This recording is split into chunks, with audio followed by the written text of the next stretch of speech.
तो हम लोग देख रहे थे एंट्रोपी। तो एंट्रोपी का हमें कुछ और एडिशनल फॉर्मूले हैं जो एग्जाम में डायरेक्टली पूछे जा चुके हैं। नीट में पूछा था, जेईई में तो नहीं पूछा, पर पूछ सकता है, ठीक है ना भाई। तो सम इंपॉर्टेंट फॉर्मूले, मतलब फॉर्मूला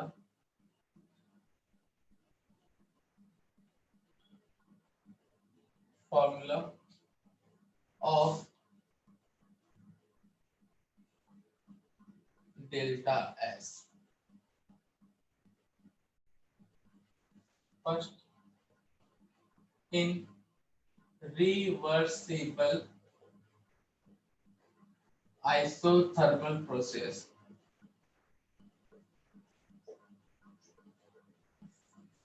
तो बेटा रिवर्सिबल आइसोथर्मल प्रोसेस में कौन सा चेंज जीरो होता है बच्चा लोग?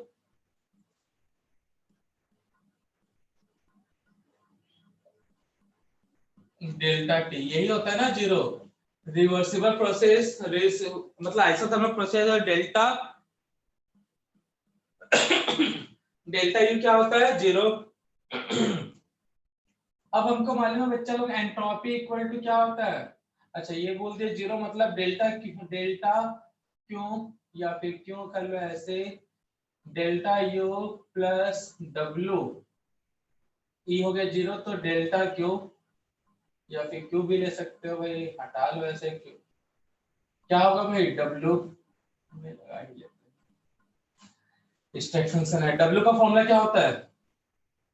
2.303 nRT log 10 v2 upon v1, ऐसे ही कुछ होता है भाई। we don't know that, हम क्या नहीं जानते भाई?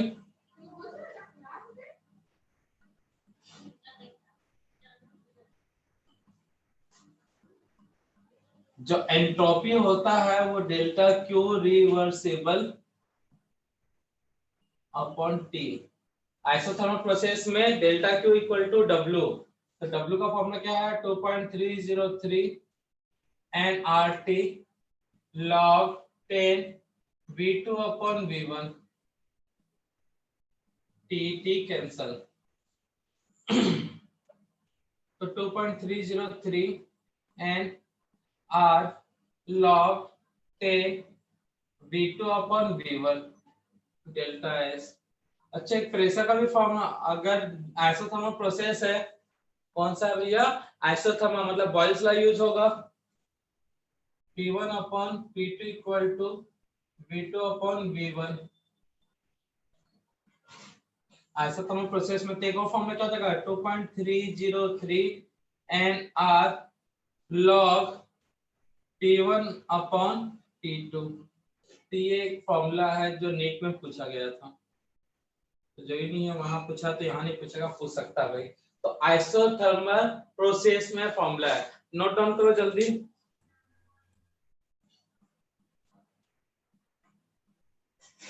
नेक्स्ट है, if temperature, pressure and volume are change, तो डेल्टा एस का होता है CV ln t2 upon t1 plus r ln v2 upon v1। कहां से आया? डेरिवेशन का काम नहीं है, बस फॉर्मूला याद रखो। ln को नेचुरल लॉग से log 10 पे चेंज करोगे तो 2.303 से करोगे मल्टीप्लाई, यहाँ पे भी से वही किया है, log 10 पे चेंज किया है नेचुरल लॉग से। 2.303 को कॉमन निकाल करते ये। अच्छा यहाँ पे अगर प्रोसेस आइसोकोरिक है, इफ प्रोसेस इज आइसोकोरिक, तब क्या होगा? वॉल्यूम कांस्टेंट, तो डेल्टा वी मतलब V2 माइनस V1 जीरो, क्योंकि वॉल्यूम क्या है? कांस्टेंट। तो फॉर्मूला क्या मिलेगा भाई? Delta S equal to CV ln t2 upon t1, natural log को 10 बेस पे चेंज करो तो 303 CV log 10 t1 upon t2। ठीक है, आइसोकोरिक प्रोसेस हुआ तो, अगर आइसोथर्मल हुआ तो delta T zero. if process is isothermal.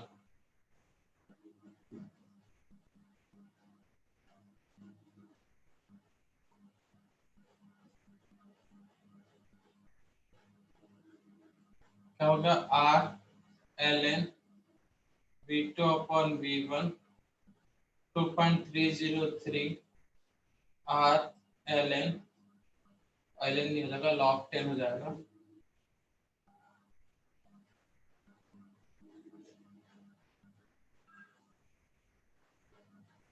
क्या हो गया V1 होगा कि नहीं होगा भाई? इतने सारे फॉर्मूले एंट्रोपी के और बढ़ गया भाई। अगर केस 2 चेंज किस में हो रहा है? चेंज है with respect to temperature and pressure. तो डेल्टा एस का फॉर्मूला क्या होगा यहाँ पे? CV की जगह पे आएगा CP,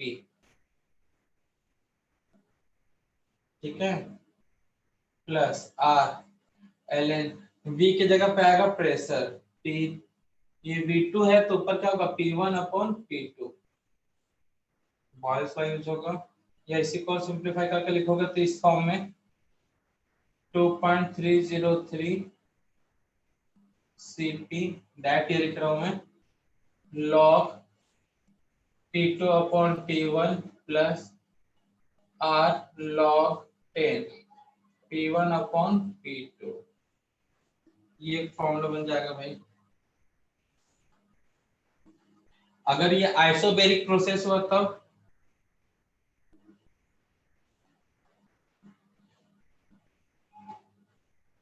delta P isobaric process होगा तो क्या होगा बच्चा? Sir pressure constant. मतलब delta S equal to CP ln T2/T1, note कर लो।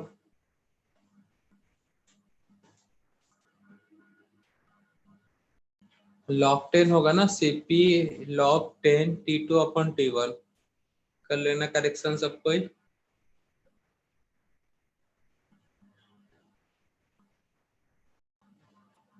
तो नेक्स्ट हेडिंग नोट को गिव्स फ्री एनर्जी रिप्रेजेंट करते हैं G से।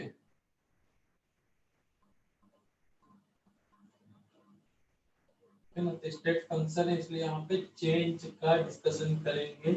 Delta G gives free energy change. Note करना it is defined as a useful energy. It is defined as a useful energy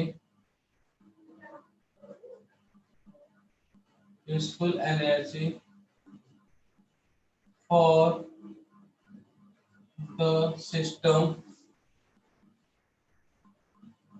which is used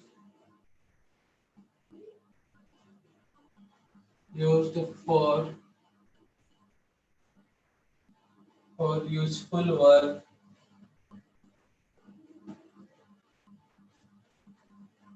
of the system.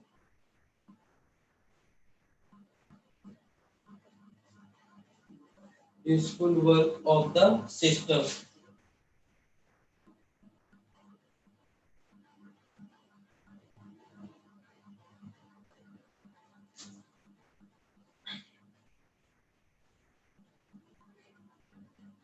It is represented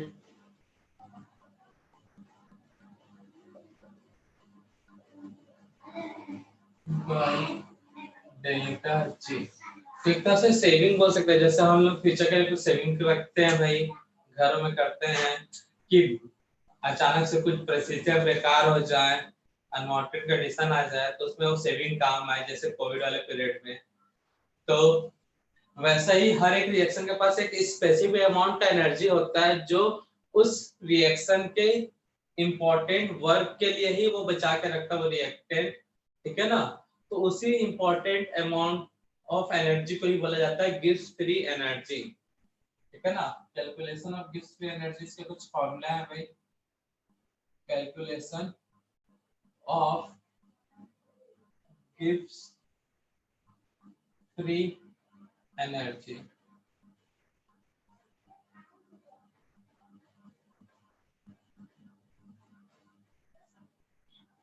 तो first delta G equal to delta H minus T del S, इस equation को बोला जाता है Gibbs Helmholtz equation.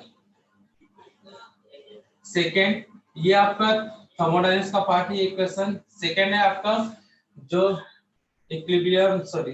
Electrochemistry से जो 12th में पढ़ोगे, डेल्टा जी इक्वल टू होता है minus N F E naught या एन एफ ई कर लो, बताऊंगा क्या होता है। एक और delta G equal to minus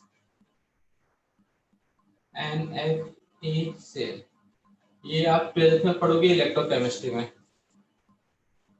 where n number of electron, f Faraday constant,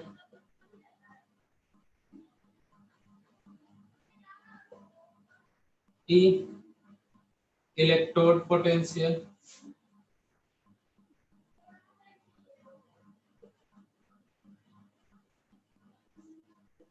electrode potential of cell क्या होता है 12th में देखेंगे सब।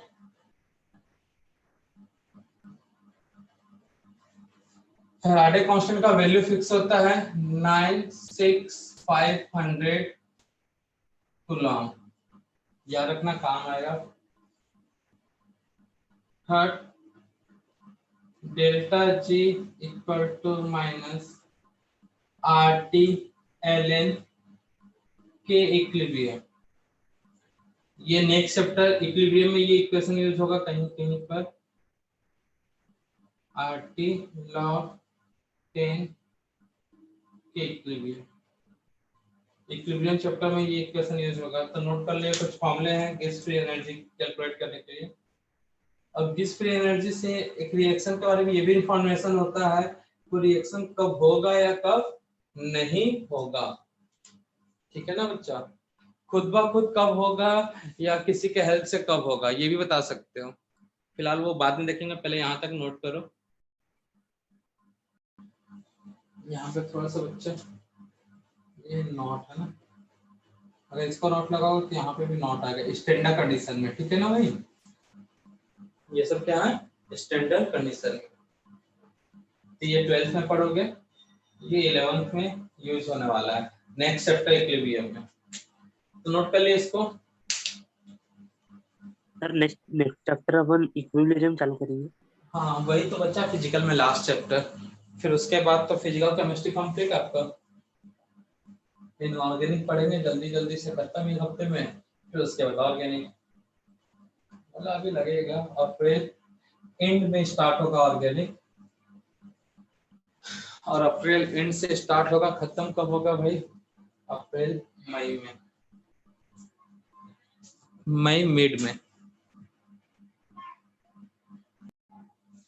तो देखो गैस फ्री एनर्जी का वैल्यू जो होता है नोट करके नोट करना,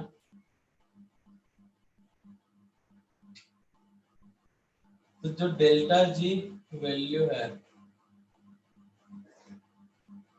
वैल्यू ऑफ डेल्टा जी, ये हो सकता है बच्चा पॉजिटिव 0 या फिर हो सकता है नेगेटिव। अगर डेल्टा जी का वैल्यू पॉजिटिव हुआ तो बोलते हैं reaction is spontaneous,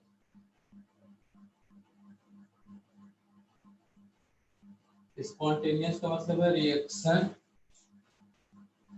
change into reactant to product without any help, reaction खुद ब खुद रिएक्टेंट से, रिएक्शन खुद ब खुद उसमें जो रिएक्टेंट है वो प्रोडक्ट में चेंज जाएगा। अगर 0 है तो रिएक्शन इक्विलिब्रियम पे होगा, reaction present at equilibrium. Equilibrium मतलब होता है रिएक्टेंट और प्रोडक्ट के अमाउंट में कोई चेंज नहीं होता, जितना रिएक्टेंट है उतना रिएक्टेंट रहेगा, जितना प्रोडक्ट है उतना प्रोडक्ट।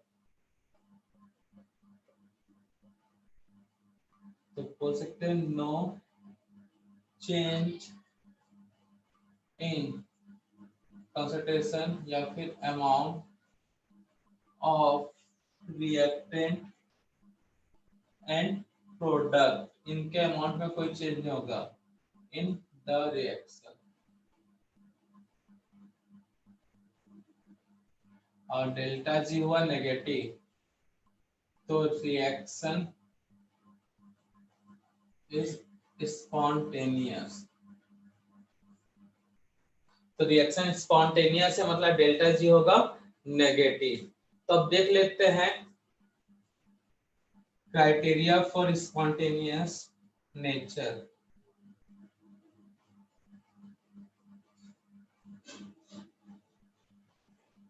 फॉर स्पॉन्टेनियस, या फिर बोल सकते हैं spontaneity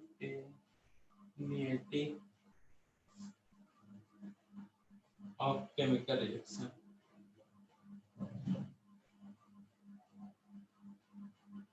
जल्दी से नोट करो, जल्दी से नोट करो बच्चा लोग। इसका टेबल थोड़ा सा ज्यादा बड़ा लगेगा और हेडिंग भी नोट कर लेना। तो केमिकल रिएक्शन जो होंगे टू टाइप्स के होंगे एंथैल्पी के बेसिस पे, एंडोथर्मिक एंड एक्सोथर्मिक। तो भैया एंडोथर्मिक है रिएक्शन, तो एंथैल्पी हमेशा क्या होगा,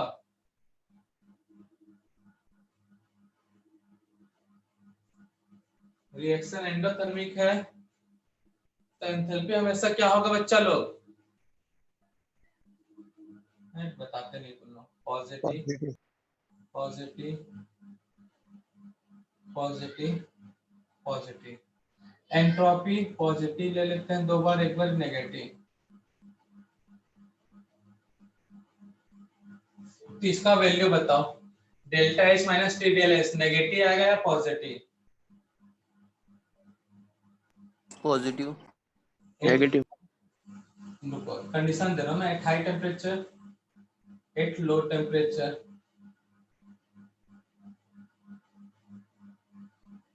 एक हाई टेम्परेचर, एक लो टेम्परेचर। ठीक है, ये वाला कॉलम थोड़ा सा इधर साइड से लाते हैं। डेल्टा जी इक्वल टू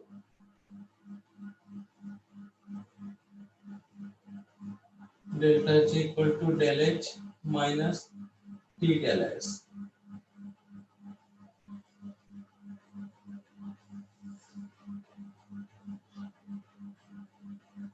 छोटा भी रखा है तो भी चल जाएगा। और यहाँ पे नेचर ऑफ रिएक्शन,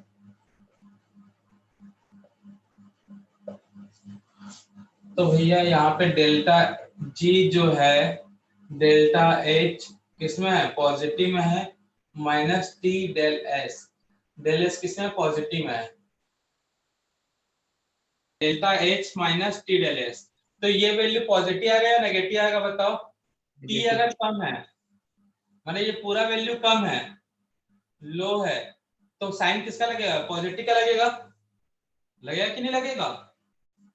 पूरा वैल्यू लो है, ये वैल्यू मान लो 100 है, ये वैल्यू 10 आ रहा है पूरा सॉल्व करने पे, लो वैल्यू है, तो साइन वैल्यू किसमें आएगा, डेल्टा जी पॉजिटिव या नेगेटिव? पॉजिटिव।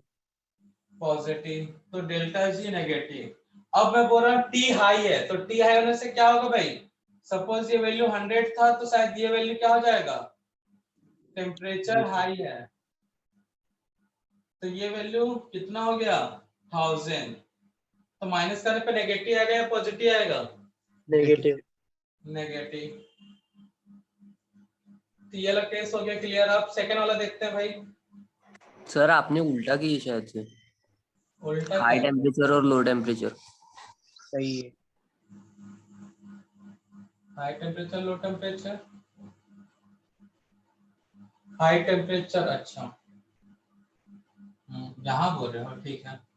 अब यहाँ पे देखो डेल्टा एस तो पॉजिटिव है, टी डेल एस क्या है भाई, नेगेटिव। तो टेम्परेचर हाई है लो से कोई फर्क पड़ने वाला है क्या, माइनस माइनस प्लस, तो टी हाई हो या लो हो उससे कोई फर्क पड़ेगा क्या?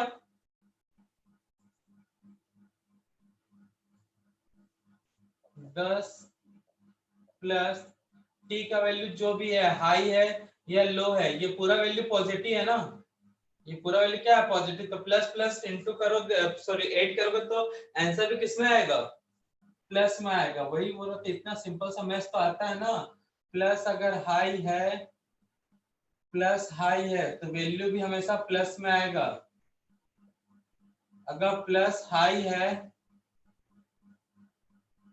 और प्लस लो है तो भी वैल्यू प्लस में आएगा। इतना मैथ तो आता है ना, कि नहीं आता भाई? जिनको नहीं आता उनके लिए बड़ा तकलीफ है समझने के लिए। तो सिंपल सा है भाई, क्या करना है? डेल्टा एच प्लस में दिया है भाई, टी डेल एस ये भी वैल्यू प्लस में लेना है। तो डिपेंड करेगा टेम्परेचर पे। अगर टेम्परेचर हाई है तो वैल्यू आएगा नेगेटिव, टेम्परेचर लो है तो वैल्यू आएगा पॉजिटिव। लेकिन अगर ये डेल्टा एस भी नेगेटिव जाता है तो ये माइनस हो जाएगा प्लस, तो टेम्परेचर कुछ भी हो जाए फर्क तो कुछ पड़ेगा ही नहीं। तो कह सकते हैं क्या नोट में, in endothermic reaction, endothermic reaction, change in Gibbs free energy is always equal to positive. That means chemical reaction is delta G positive होता है तो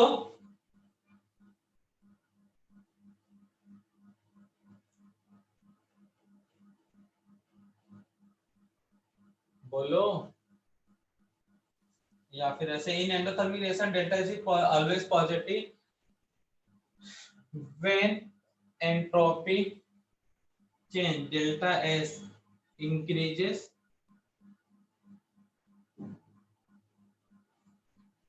एक मिनट रुको तो, कब है भाई? when delta is always negative when delta s change in entropy is decreases, change in entropy is decreases,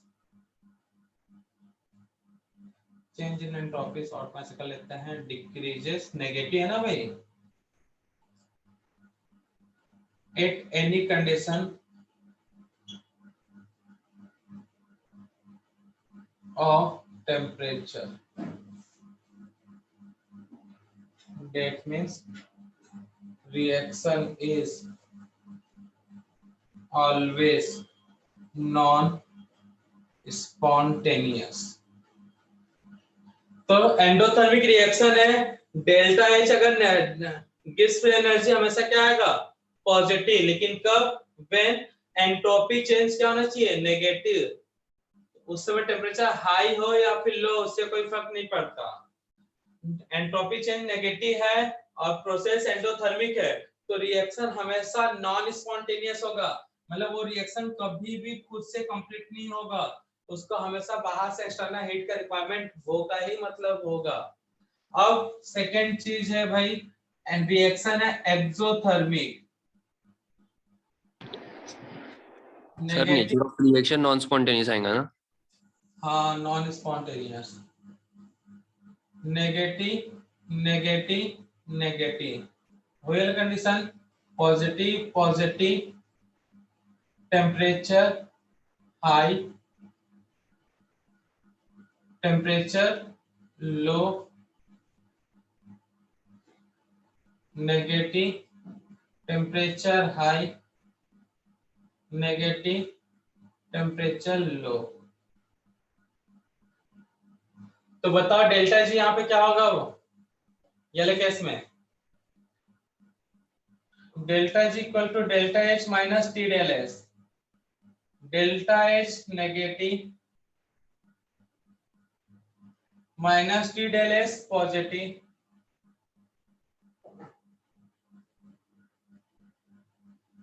delta S positive है ना, तो ये क्या आएगा भाई, negative.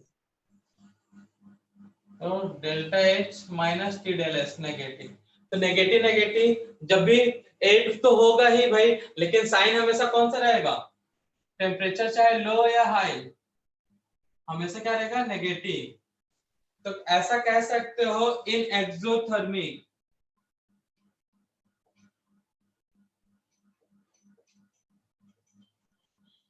Delta G is always negative, that means reaction is spontaneous. कब भाई, कब हो सकता है, change in entropy,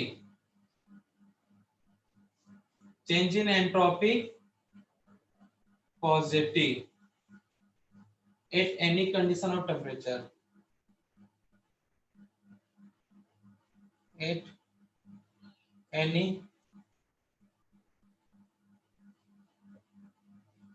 of temperature, temperature high हो या लो हो, तो हमेशा एंट्रोपी चेंज क्या आएगा बच्चा, पॉजिटिव। ये स्टेटमेंट याद रखना, सॉरी एंट्रोपी चेंज पॉजिटिव आता है तो गिब्स फ्री एनर्जी हमेशा क्या आएगा, नेगेटिव। दिस इज क्या रखना।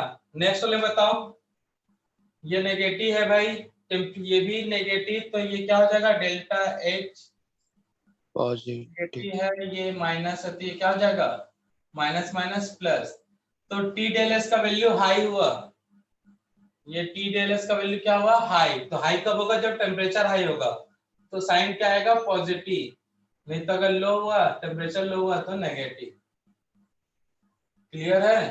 तो नेगेटिव हुआ तो रिएक्शन क्या होगा, स्पॉन्टेनियस। पॉजिटिव हुआ तो non spontaneous, non spontaneous, non spontaneous, spontaneous, spontaneous, non spontaneous, spontaneous. तो ये क्राइटेरिया फॉर स्पॉन्टेनियस नेचर या स्पॉन्टेनिटी ऑफ केमिकल रिएक्शन। तो मैथमेटिकल अप्रोच है भाई, सिंपल सा पता होना चाहिए, कर लो नोट। आइस का वाटर में चेंज होना स्पॉन्टेनियस प्रोसेस में आएगा या नॉन स्पॉन्टेनियस प्रोसेस में आएगा,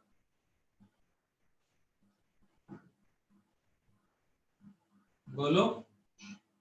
आइस का वाटर में चेंज होना स्पॉन्टेनियस में आएगा या नॉन स्पॉन्टेनियस में आएगा। जब आइस वाटर में चेंज हो रहा है तो बोलो कौन सा प्रोसेस होगा,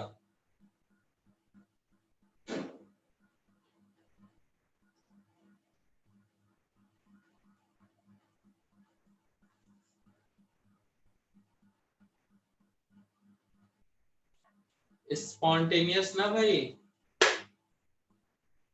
एंडोथर्मिक प्रोसेस है, आइस को हीट मिलेगा मतलब एंथैल्पी ज्यादा, एंट्रोपी भी पॉजिटिव। क्यों, आइस है सॉलिड फॉर्म, लिक्विड है, सॉरी वाटर जो है लिक्विड फॉर्म है, तो भैया एंट्रोपी चेंज भी पॉजिटिव है ना, तो ओवरऑल वैल्यू क्या आएगा, नेगेटिव आएगा, डेल्टा जी। तो आइस का वाटर में चेंज होना कौन सा प्रोसेस है, स्पॉन्टेनियस।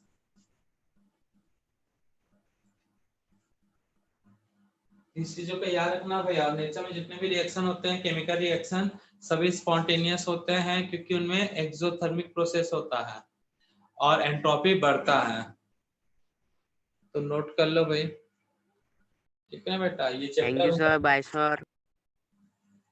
राम नाम सत्य हो गया इस चैप्टर का। कल कुछ क्वेश्चन करेंगे लेक्चर में डीपीपी के।